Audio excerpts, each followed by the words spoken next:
Jangan lupa like, komen, dan subscribe. Assalamualaikum warahmatullahi wabarakatuh. Perkenalkan, nama saya Rahayu Nur Aisyah, NIM 2014070084 dari kelas PGMIB. Video ini merupakan tugas UTS PKN Dasar SD atau MI dosen pengampu Bapak Mahmud SPDI MPD.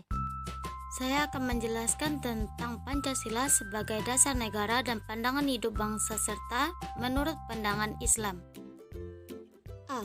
Konsep Pancasila sebagai dasar negara. Arti Pancasila sebagai dasar negara adalah sumber dari segala sumber hukum yang berlaku di Indonesia, sehingga Pancasila digunakan sebagai dasar mengatur penyelenggaraan negara.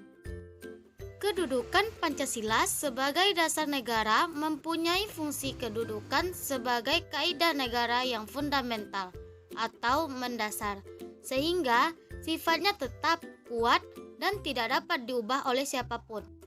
Selanjutnya, pemaparan Pancasila sebagai dasar negara yaitu yang pertama, Pancasila sebagai sumber dari segala sumber hukum atau sumber tertib hukum di Indonesia.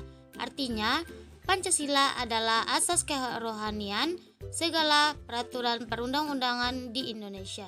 Dalam pembukaan Undang-Undang Dasar 1945 dijabarkan menjadi pokok pikiran pertama, negara melindungi bangsa Indonesia dan seluruh tumpah darah Indonesia atau pokok pikiran persatuan.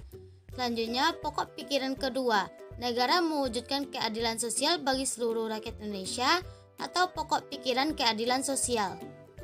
Pokok pikiran ketiga, negara berkedaulatan rakyat berdasarkan kerakyatan dan permusyawaratan perwakilan atau pokok pikiran kedaulatan rakyat. Pokok pikiran keempat, negara berdasarkan atas ketuhanan yang Maha Esa menurut dasar kemanusiaan yang adil dan beradab atau pokok pikiran ketuhanan. Kedua, meliputi suasana kebatinan Undang-Undang Dasar 1945. Yang ketiga, mewujudkan cita-cita hukum bagi hukum dasar negara, baik yang tertulis maupun tidak tertulis. Yang keempat, mengandung norma yang mengharuskan Undang-Undang Dasar 1945 dan peraturan perundang-undangan lain agar memiliki isi yang mewajibkan pemerintah dan penyelenggaraan lain, termasuk parpol, memegang teguh nilai-nilai Pancasila. Nah, yang kelima merupakan sumber semangat baik Undang-Undang Dasar 1945.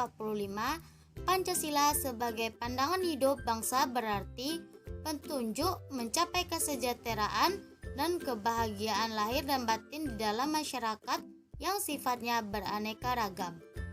Nah, selanjutnya poin B, Pancasila sebagai pandangan hidup bangsa.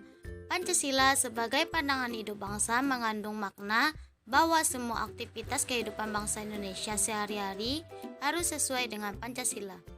Sebagai pandangan hidup pula, Pancasila memiliki 3 fungsi utama dalam kehidupan bernegara. Berikut ini ketiga fungsinya. Yang pertama, mempererat bangsa Indonesia, memelihara dan mengukuhkan persatuan serta kesatuan. Pada hakikatnya, Pancasila dirumuskan untuk seluruh lapisan dan unsur bangsa Indonesia. Pancasila memberikan cita-cita dan motivasi untuk mencapai cita-cita pembangunan nasional. Selanjutnya, yang kedua, membimbing dan mengarahkan bangsa Indonesia menuju tujuannya. Yang ketiga, menyoroti kenyataan yang ada dan mengkritisi upaya perwujudan cita-cita yang terkandung dalam Pancasila. Artinya, Pancasila merupakan ukuran dalam melakukan kritik mengenai keadaan bangsa dan negara. Yang terakhir yaitu poin C, Pancasila menurut pandangan Islam. Pancasila dalam perspektif Islam, kita sangat menyadari bahwa Pancasila merupakan pedoman hidup bangsa Indonesia. Sementara itu, Islam merupakan pedoman hidup manusia di atas bumi untuk kehidupan di dunia dan akhirat. Dengan begitu, dalam hal ini Pancasila merupakan bagian dari Islam. Nilai-nilai Islam dengan sila-sila dari Pancasila. Yang pertama, sila ketuhanan yang Maha Esa.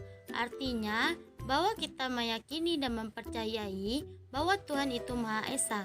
Hal ini menegaskan bahwa Sang Kholik itu tunggal, sebagaimana yang tertuang dalam Al-Quran Surah Al-Ikhlas ayat 1. Yang kedua, sila kemanusiaan yang adil dan beradab. Kita harus menjunjung tinggi nilai-nilai keadilan dan keberadaban dalam pergaulan antar manusia.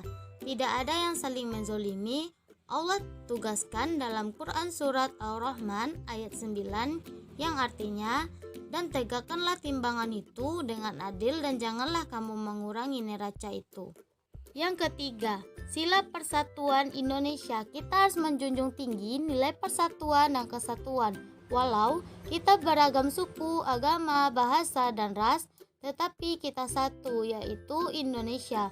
Allah Subhanahu wa Ta'ala berfirman dalam Quran Surat Ali Imran ayat 103 yang artinya, dan berpeganglah kamu semuanya kepada tali agama Allah dan janganlah kamu bercerai-berai. Yang keempat, kerakyatan yang dipimpin oleh hikmat kebijaksanaan dalam permusyawaratan atau perwakilan. Kita seharusnya menjunjung tinggi wisdom dan musyawarah dalam menegakkan politik nasional. Hal ini sejalan dengan Islam yang tertuang dalam Quran Surah An-Nahl ayat 125 yang artinya, serulah manusia kepada jalan Tuhanmu dengan hikmah dan pelajaran yang baik dan bantallah mereka dengan cara yang baik. Terakhir, kelima, sila keadilan sosial bagi seluruh rakyat Indonesia. Kita bertanggung jawab untuk bersama-sama menegakkan keadilan dalam kehidupan sosial dan tidak ada diskriminasi atau privilege. Rumusan ini sebenarnya merujuk pada Quran Surat An-Nahl ayat 90 yang artinya sesungguhnya Allah menyuruh kamu berlaku adil dan berbuat kebajikan, memberi kepada kaum kerabatnya, dan Allah melarang dari berbuat keji, mungkar, dan permusuhan. Dia memberi pelajaran kepadamu agar kamu dapat mengambil pelajaran. Sekian video dari saya. Jangan lupa like, komen, dan subscribe. Bye. Assalamualaikum warahmatullahi wabarakatuh.